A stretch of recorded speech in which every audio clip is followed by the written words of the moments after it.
Happy Tuesday, everybody. It's great to see you. Let's get right to it. Tonight's monologue is all about gender. Is that right, Elvis? Return to gender. Return to gender.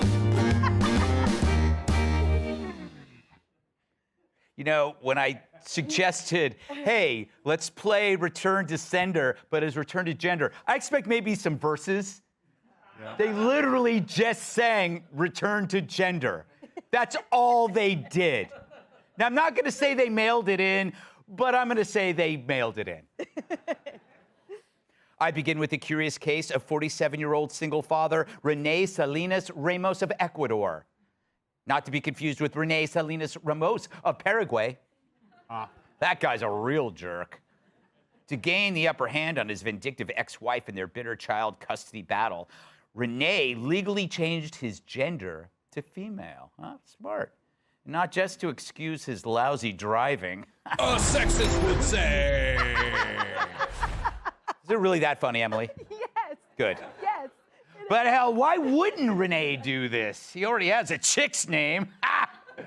You see, the Ecuadorian court system, which I've experienced firsthand because of my bastard child Enrique, typically favors mothers in custody cases. Rene telling the local news, quote, being a father in this country, Ecuador, is punished, and I'm only seen as a provider. What I've been looking for is to give the love and protection that a mother can give her children, end quote. Well, excuse me, Rene, mother? Over here, we call it birthing person, you disgusting, transphobic pig. But you know, Rene didn't go out and get a wig or heels like Kill Me does after a bucket full of Zimas. Wow. He didn't hit up the Ecuadorian dress barn, also known as El Granero del Vestido. It's where I get my hosiery. No, Rene lived his day-to-day life as a man, because he is one, except for the woman's name. And like clockwork, his story has pissed off LGBT activists who call his actions outlandish, which raises the question, what's inlandish? I don't know, maybe a store. So Rene used the law to change his gender in a noble yet desperate attempt to gain custody of his children. I wish I had that much ingenuity to see my children. I just don't have the time to visit the Nike factory. Yeah. Now,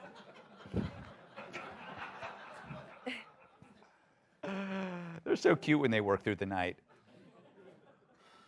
Now on to transgender swimmer Isaac Hennig, and I don't mean that literally. Isaac was born female, but is now a male and competes on the Yale men's swim team. So at least shrinkage isn't a cause for concern. By the way, you notice these things never happen at schools like DeVry. I guess you don't have many sports programs when every athlete is missing a finger.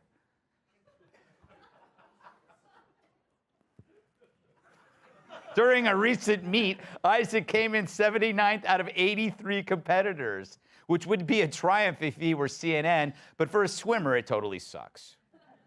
He wrote in the New York Times, quote, instead, I'm trying to connect with my teammates in new ways, to cheer loudly, to focus more on the excitement of the sport.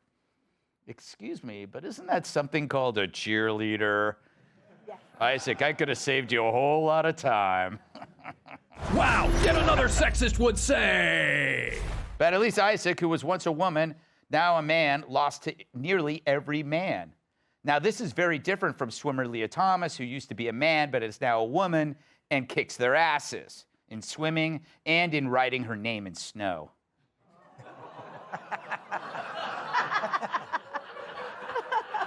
Isaac is different. This gender change took her from being in the top to being in the bottom. Only 4 dudes finished after him, and one of them had only one arm. Shout out to Lefty.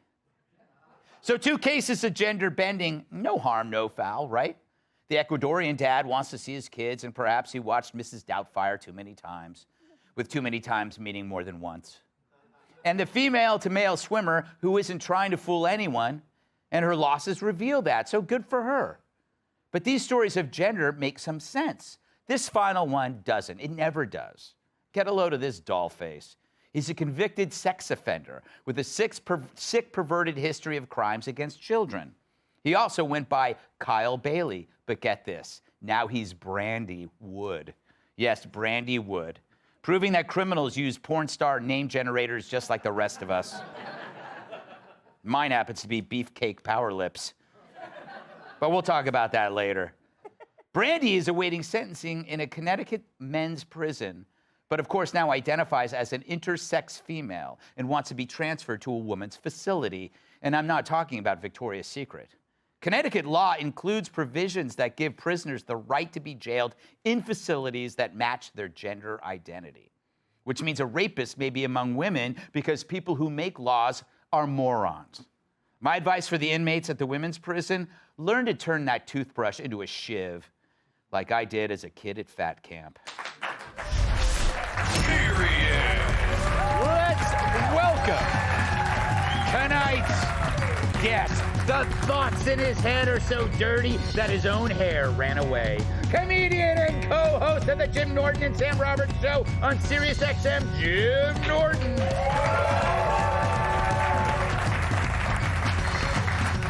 She talks so fast, I keep thinking I'm supposed to bid on a cow. Outnumbered co-host Emily Campagno.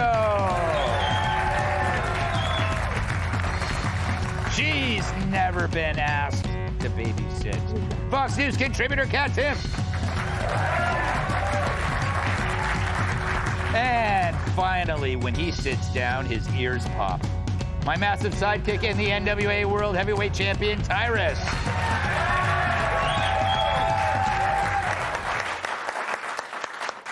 Jim, first of all, I would be remiss if I didn't say Happy New Year to my dear friend Jim Norton. Thank you, BCPL. I'm really happy to see you. Beefcake Power Lips. Oh, thank you. I'm so glad that you're one of the few people that knew my name. I did, yeah. Yes. I was surprised when you called yourself Greg. I'm like, oh, right, got it. I have an answer to your question, too, by the way. What? I'm promoting a 3-city tour. Friday, I'm in Fort Worth, Saturday, Dallas, and then Sunday, I'll be in Landish. I love how you decided to piggyback on a super awful joke. I know, but I made it worse, and that's my gift. So let me ask you, what do you make of the whole prison thing? Where it's like it seems like with every phenomenon, there's always a grift somehow. This is what I mean. It's like why can't people who are in administrative jobs not see that this is obvious? Well, I understand. First of all, Tom Hanks' roommate in Bosom Buddies, I can kind of understand why this person, I know it's a 1981 reference, but if you watch that, that's a good one. Peter Scolari. Yeah. The late Peter Scolari. I know, R.I.P. Yeah. I get why you'd want to do this. It's a brilliant strategy. Yeah. I mean, if I was in prison, if they could, I'm a lady. All right, go to the women's prison. It's a smart move. Yeah, exactly. You're less likely to be beaten up. You probably get better meals. Yeah. And the hygiene and bathing products are nothing to laugh at, right, Emily? You've been to jail. Me. But you are a lawyer. That's close enough.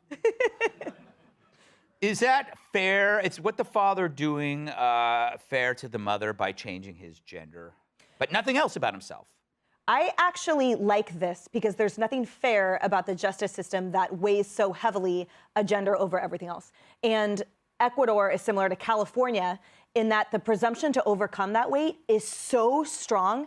It is so in the lack of favor for the dad. I've seen case after case after case in family court where the injustice is just really apparent for good dads that just want to spend time with their kids. So I like it because he's calling out the system for what it is, which is basically just a box that has been checked. And then the entire system, it's like a choose your own adventure. The entire system goes toward presumption of favor for the mother, for everything, for alimony, for time with your child, for unaccompanied visits, for a presumption of truth and honesty. So statements that the mother makes will all of a sudden have weight in court, the same evidentiary weight as an actual thing that you have to prove in other proceedings. So the stacked against the males in that system to me is actually, it's patently unfair. So I like this because it calls out, also similar to the prison thing, what our tax dollars pay for. The system is set up right now, it's a joke. So these individuals that call it out, the fact that the sex change in prison, the Hannah Tubbs, do you remember Yes, her, him? Right, that was horrifying. So I'm glad it's coming to light because these egregious cases should lobby the public to tell our congressmen to change the laws because this, as it stands, is unacceptable. I remember, I don't know if it was the New York Times, I can't remember, but the first trans person on death row was executed like 2 weeks other day, ago. yeah. And I can't remember, it was the Washington Post or the New York Times said, this is, it's very rare for a woman to die on death row. The person who committed the crime was a man. That's right. But they don't want to talk about that, Exactly. Tyrus. What's your feeling on Well, they're not alone. They're not alone, Greg. There's a lot of us. I think I speak for everyone in this room that we don't want to talk about this. But since we're going to do this, it's funny what they get upset about. It's okay for them to game the system. Yeah. But when a man does it, who's fighting for his children he hasn't seen in months, and the article went on to that there was a lot of abuse on the other side.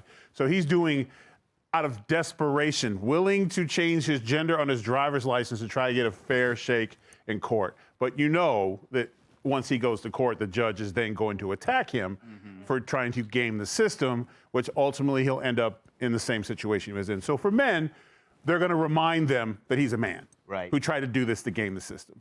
But they won't do it for men who commit crimes. Exactly. To game the system. So if I go to jail and I say, well, actually I identify as a woman.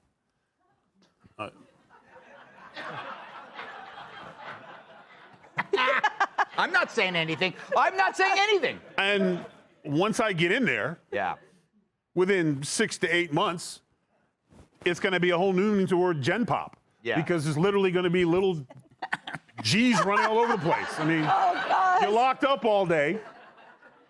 You know? Yeah. What else are you going to do? So, but it's true. But it's like, but you will not I wouldn't be questioned. gaming this. No one would game the system because I'm a criminal. Yeah. So here's the silver lining in this ookie thing is that when this happens and crimes start happening to women in prison, then the virtue signalers might do something about it. But they won't do it when it happens to women in college sports. They won't do it when it happens to men fighting for their kids, but they will do it when their virtue signalers start, when he goes in there and he starts hurting people, then all of a sudden they'll be like, oh, this is not good for us. We're getting too much attention for it. Because somebody doesn't they want to care talk more about about it. criminals than they do regular people. You nailed it. That's exactly the point of the whole monologue. Thank you.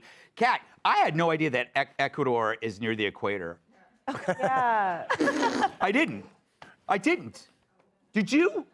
See, okay, I agree with Tyrus that this isn't going to work for Renee. And I haven't been to Ecuador, but I have been to its Wikipedia page. Oh, yeah, that's just good. Today. And it says same-sex couples can adopt kids. Can't? Yeah. Okay. So then that's even worse for this guy. So it's not going to work. He did succeed, however, in the very noble pursuit of getting attention. Yes. Which I can't blame him there. We are one of one show that's covering this on Fox. I'm not shocked by that. Yeah, I don't know. But for the prisoner, too, intersex is an actual biological thing. So this person doesn't even know the system well enough to try to game it. So this person's, in addition to being a criminal, kind of stupid. Well, there you go. Yeah, this person got in trouble for talking to people online and as intersex, but I think they said he had an outfit that he was wearing, which is way too highly priced, if you ask me.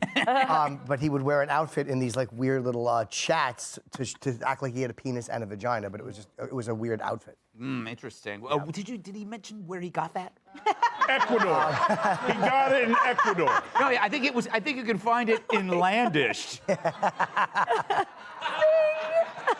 That's comedy, right? Huh? Yeah. Hey, Sean Hannity here. Hey, click here to subscribe to Fox News YouTube page and catch our hottest interviews and most compelling analysis. You will not get it anywhere else.